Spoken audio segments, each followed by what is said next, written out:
Hey guys, welcome back to Papa Prepper. T here.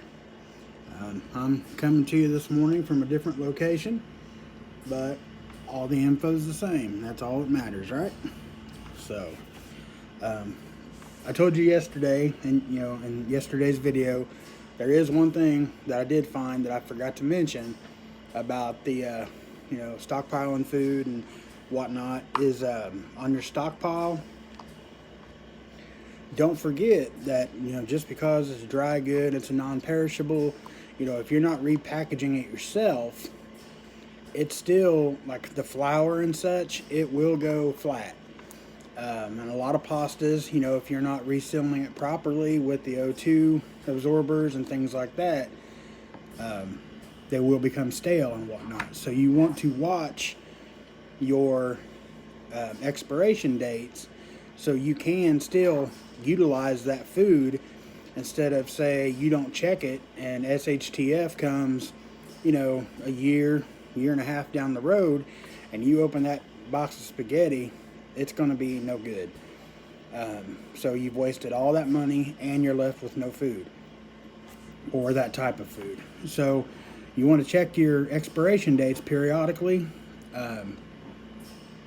to make sure that you're using and replacing as you go, because you can't just throw all that stuff in there and expect it to last forever, because it don't work that way, especially if you're leaving it in its original packaging. So watch your dates, and if you choose to vacuum seal and such like that, another good one to watch is TJ Preps.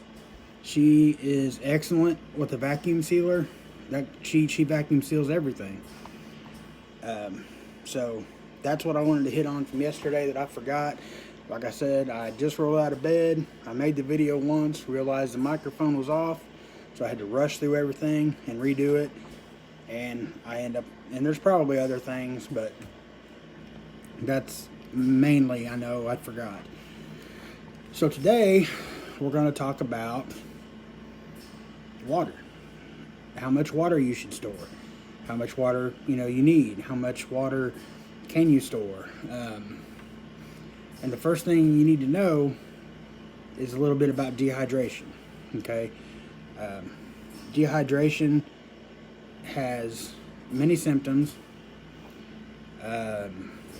It can become very debilitating, and ultimately it can kill you.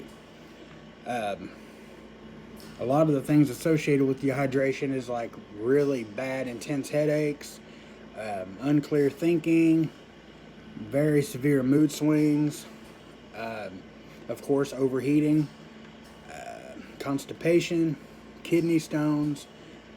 It's kind of limitless, really. I mean, dehydration, eventually all of your organs start shutting down because they are dehydrated. They're literally shrinking and drying up.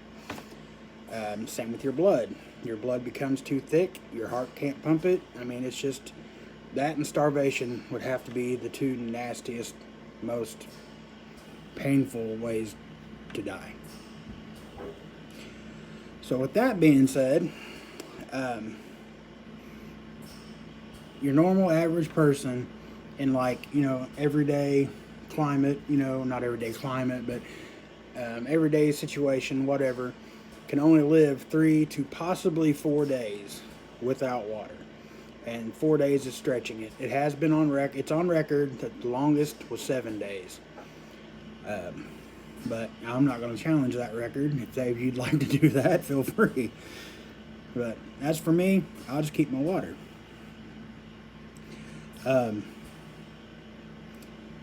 So what it breaks down to is, and this is just for consumption, okay?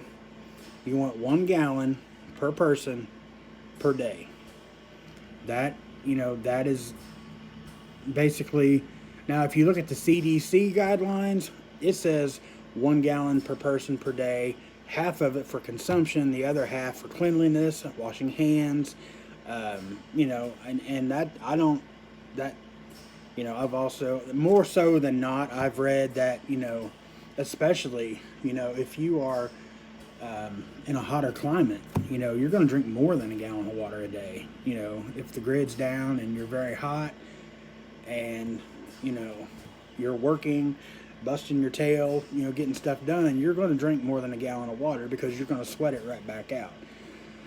So, and children, nursing mothers, somebody that may be sick, they're going to drink more water. Or possibly, being sick, you're possibly going to drink more water. But definitely, like kids, they can be dehydrated, and the elderly can dehydrate very easily. And nursing mothers, kind of goes without saying why they need the extra water. And any kind of a medical emergency, you may need extra water to flush wounds, or whatever the crisis is that arises. You're possibly going to have to dip into your water for something other than drinking. So you want to keep that in mind. Excuse me. But yeah, definitely the hotter the climate, the more intake you're going to have when it comes to water. So there's several different ways you can store your water. And for those of you that ask, how much, that's kind of like along the lines with the food. Especially if there's 3 or 4 of you. I would get and stack and store as much as you can without it going bad. Now, like even the store-bought cases of water, you will want to use those, as they, because being in those little clear, flimsy plastic bottles, those aren't the best bottles in the world. And, especially if they're exposed to light and stuff like that, the plastic can start to break down and release chemicals into the water after a certain amount of time. So what I suggest is at least every 6 months, use a case and replace a case, kind of start that rotation going. So that way, your water stays fresh just like your food, trade it in and out every so often. The most convenient way to store water is just buying it in the cases. Store-bought bottled water, one 36-count case is 4.6 gallons of water. So for one person, that's 4 days. For if you want to stock for 2 weeks, that's going to be 4 cases times the amount of folks you're prepping for. So see, water is one of the big ones. It's going to be one of the hardest things that you can have a good supply of. As in, say you live wherever and there is no wells or natural spring water or lakes or something like that, like desert type conditions. It's going to be hard to get enough water and keep it stocked. It's going to be harder than you guys than it is for somebody like that has access to a lake or streams, natural springs, a well. So everybody's going to be different. Excuse me. But by far, just going and buying the big cases at Sam's Club for it's right at $3 for 36 or 40 bottles. I can't remember. So, that's the easiest way to do it. Then you can also refill your bottles, like empty soda bottles, empty water bottles, Gatorade bottles, milk jugs, whatever you decide to use. Make sure that you clean them out with a bleach water.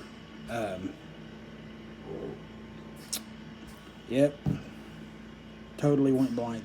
Thoroughly clean bottles with a bleach water mixture, and definitely keep it in the cool, dark area, like under your beds or in the closets, because right along with the cheap plastic bottles, those bottles, especially already being opened, they're more prone to get some kind of bacteria or, the breakdown of the bottle, releasing chemicals and whatnot.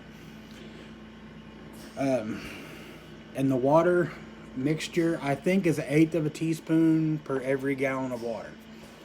Check that out for your own self, do your own research, but I think it's 1/8 of a teaspoon per gallon of water. But you'll want to, what we usually do is like a milk jug, we'll clean it out real well, fill it up with the bleach water mixture, and leave it for 24, 48 hours. Dump it out, rinse it really well. Then we'll fill it up with water and stick it away. There's also a thing called a water bob. It is basically a great big bag of water that you fill up in your bathtub. Your standard bathtub with this water bob in it filled up will hold 100 gallons of water. Now, it's kind of this or that with that because say, in the middle of the night, you go to sleep, and pardon the expression, but all hell breaks loose and you have no water. Well, that's worthless now because there's no way to fill it up. And filling up a 100-gallon bag of water just because, you really can't just have that on standby unless you have the luxury of having 2 bathrooms and one of them's not in use all the time, like a guest bathroom or something. You could fill one of those up and let it sit in there and dump it every however many months, and refill it. That's one way you could do it. If you have weak floors and stuff like that, I wouldn't do it in an upstairs bathtub because that's going to be a lot of weight. I didn't take time to do the equation or the math work, but whatever a gallon of water weighs, times that by 100, it's a lot of weight. So, it's an alternative. I'll put it like that. Use your own best judgment on them. I don't have one because I don't know. I just don't have one. I neither here nor there on it really. But that's one option. Then you have like the 55. I'm sure everybody's seen the big blue barrels. Those hold 55 gallons of water. Okay, that's a lot of water. 2 full 55-gallon barrels will meet the needs of a family of 4 for 27 days. So, and they're blue. They're a dark color to